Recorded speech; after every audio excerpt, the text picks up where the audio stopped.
Well, this is going to be a fun day of exploring new water. And let's see what we can catch. I guess the Harris Chain has bass. My first time here, but we linked up with one. That's a pretty good one too. It is such a mess back here. We still have our rods and stuff out here from another fishing trip. It is not organized. My treble hook baits are everywhere, not covered. But the sun is up. It has been up. So we're gonna head off to a new lake today. That's right, the Harris Chain. We are headed there. We're gonna fish the Harris Chain today.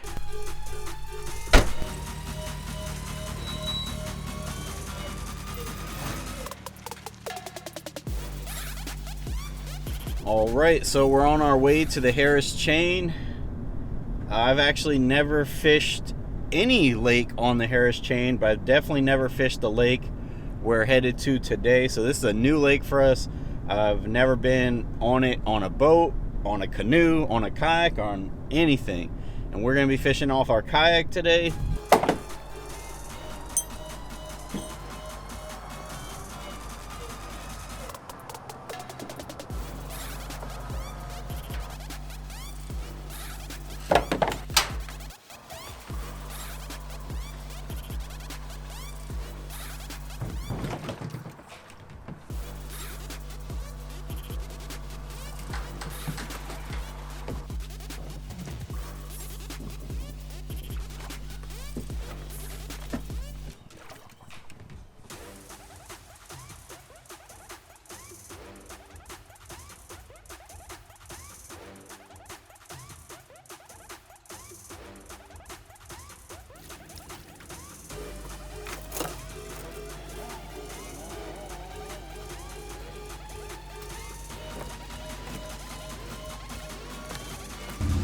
This is the longest I have ever taken to launch my kayak. This is like dang near an hour. This is ridiculous.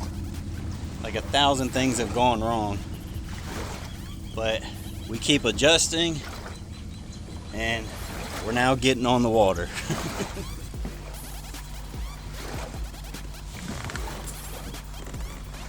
And off we go. Jeez.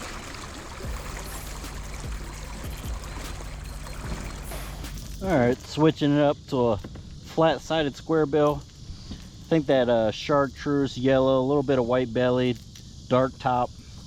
It'll work good in this darker greenish stained brown water. This is some weird looking water, but I don't know if it's always like this or if it's just because we finally got some rain for the first time in the last, I don't know, like 4 days in a row.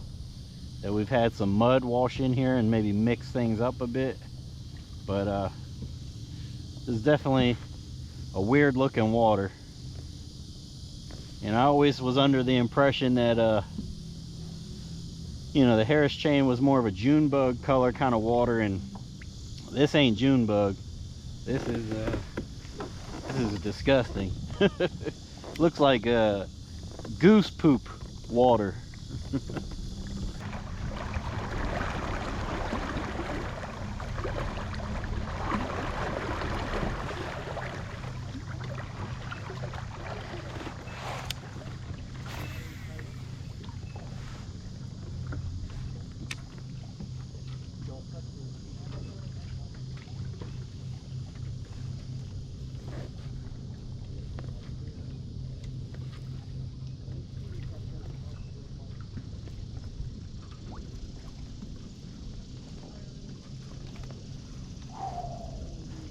Bro, we just had a miss hit right there.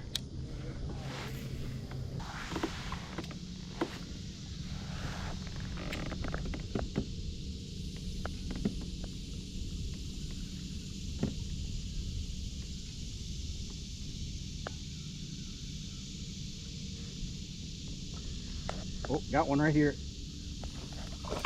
Oh, lost him.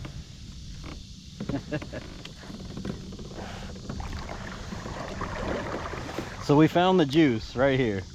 We've been out here over an hour and we haven't got a single bite. We tied this on, made just a few casts now, We got a mishit bite over there, and then we just hooked up with that one, but I pulled it out of his mouth. So the reason I pulled it out of his mouth is, so this is a rod I use for cranking, but I usually use it for like my lipless, something where the rod can be a little stiffer.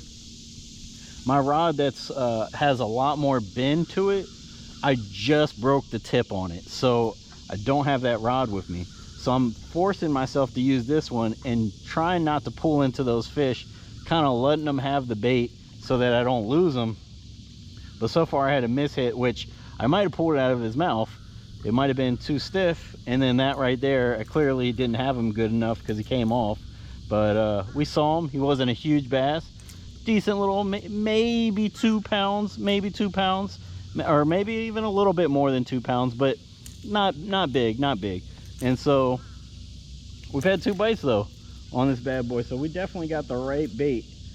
All of a sudden we just don't have the right rod, so we're gonna try to make it work though, because my whole life I've had the wrong rod and stuff, just because only more recently have I got a pretty good rod and reel arsenal.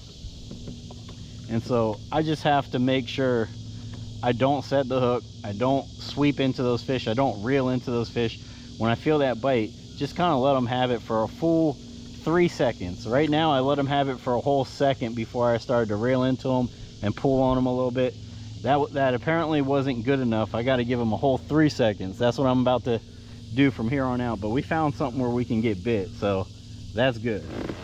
I found this little creek back here, and so, you know, I've gotten 2 bites out there and I'm working my way up towards that point, but there's a bass boat on the point now.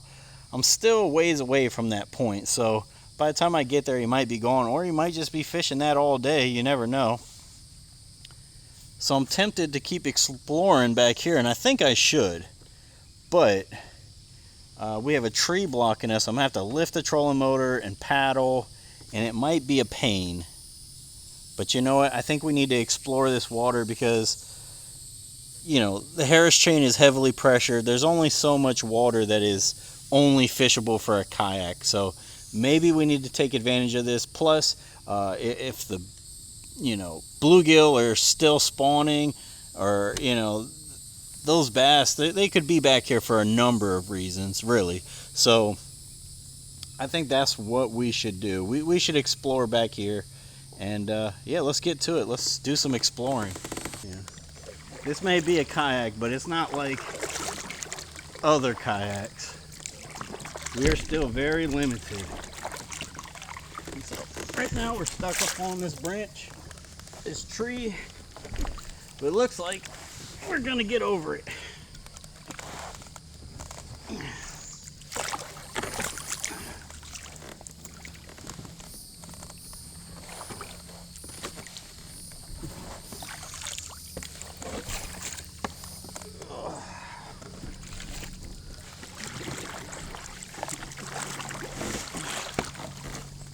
Oh, whew.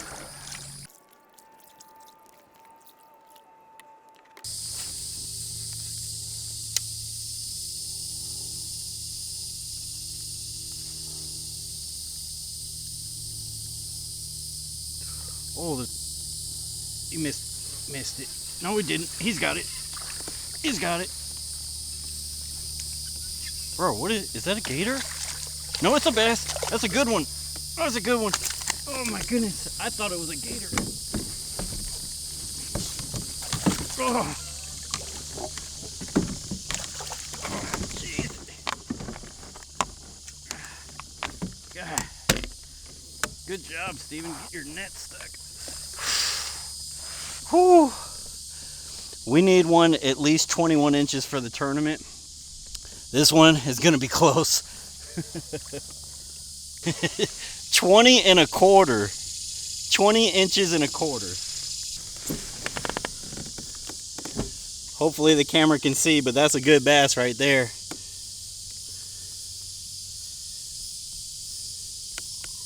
$20 and a quarter.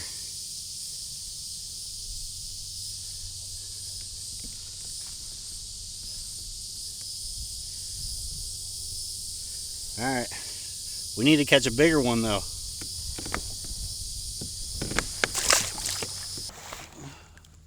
Makes no sense that this GoPro keeps shutting off. I have power running from my 100 amp hour lithium battery to it, just powering it, and my trolling motor. But it makes no sense that it keeps shutting off on me. But anyways, I don't know when this shut off on me, but we found this creek number 2. Started exploring in it, got the trolling motor stuck in a bunch of stuff, and now we're trying to get out of here. Hopefully we're not killing our battery by getting stuck in stuff. Maybe that's when the battery turned off, is it was sucking too much juice trying to work this trolling motor. See, this is what I hate about this kayak. I hit one little patch of grass and now like I'm dead in the water. It's crazy. It doesn't make any sense. So apparently there was some sort of netting stuck in that vegetation too. This is ridiculous. You know what's nice about my setup? What's nice about my setup is it doesn't cost much and we can get out on these waters. The problem is we live in Florida. And during Florida, summertime and even spring, it gets choked out. The vegetation gets ridiculous.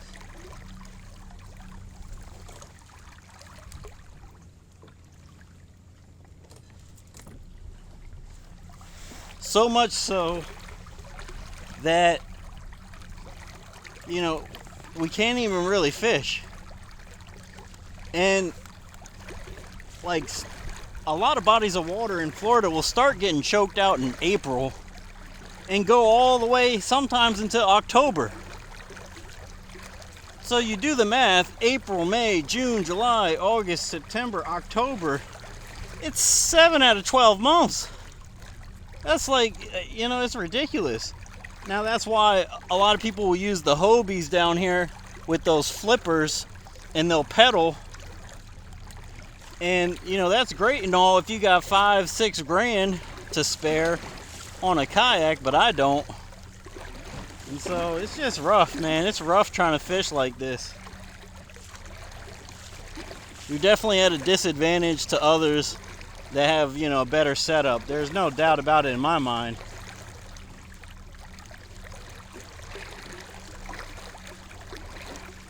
That's why we really need to get into that top 5. We really need just a chance to win that kayak. We could do a lot better things out on the water. I'd get out on the water a lot more too. It's a struggle when I come out here. It's really a day like this, you know, it could start off really good and then you just encounter problem after problem after problem that you know could be avoidable with a better kayak and a better setup, and it makes you not want to come back out, you know. I mean, heck, even at the boat ramp, I have a thing that holds my measuring board that broke. I had like a million things going wrong, so my rods are kind of all over the place, so they've been getting tangled all day. Oh my goodness, man, it's rough.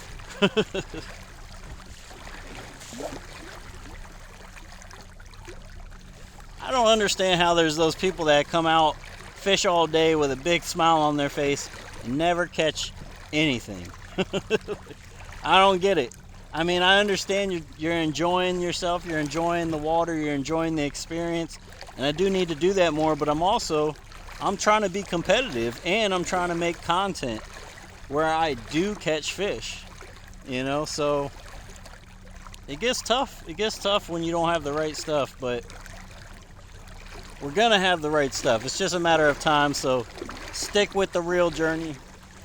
There's a couple people up here ahead of us, so we're gonna go around them, and I don't know if we're gonna fish that point after all, because there's a boat pretty close to the point, so we might just go near the point and then cut across the lake.